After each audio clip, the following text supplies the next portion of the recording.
The New Jersey colony was one of America's original 13 colonies. The original 13 colonies were divided into three regions, including the New England colonies, the Middle colonies, and the Southern colonies.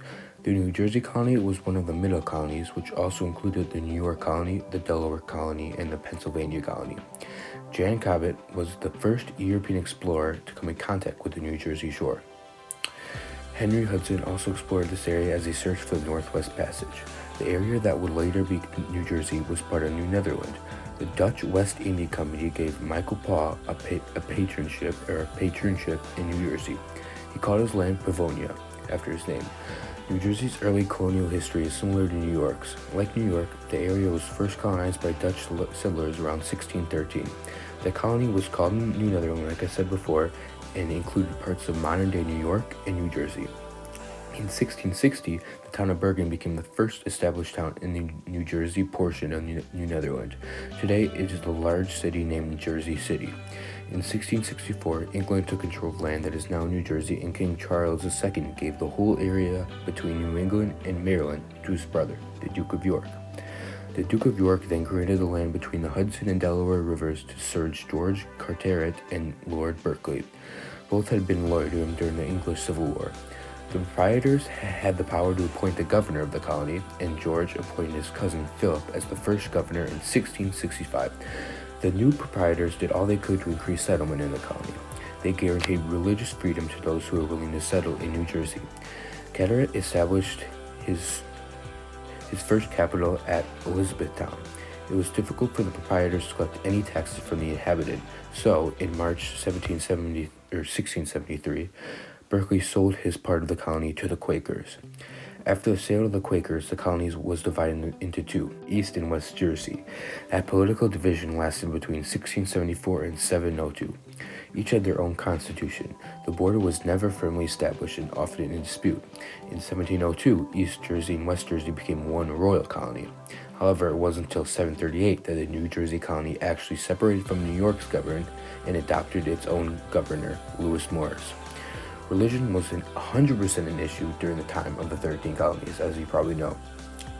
Many colonies were very strict about the religious laws. The founders of the New Jersey colony, however, were very laid back.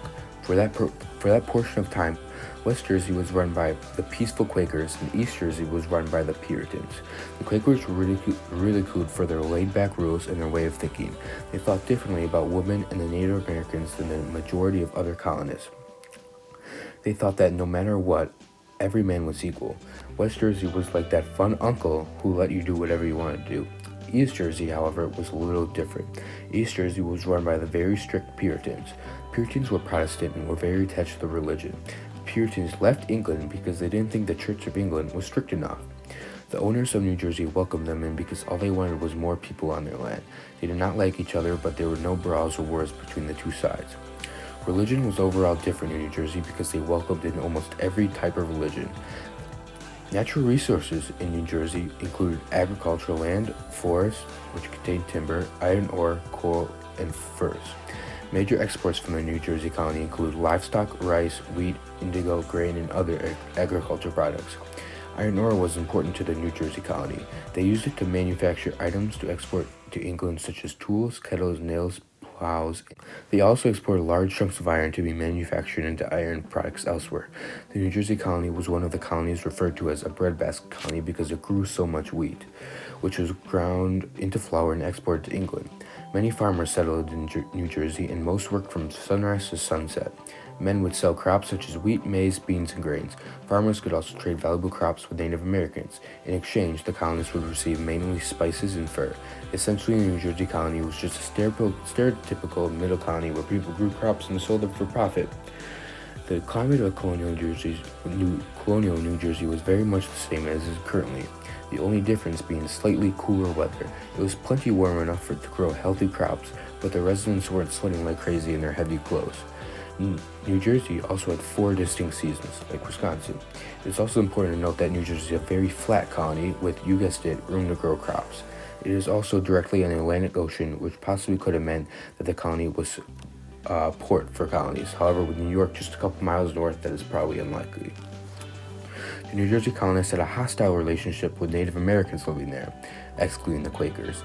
The Lenni Lenape that dates back, or the Lenni Lenape that dates back to when the Dutch started to settle New Jersey.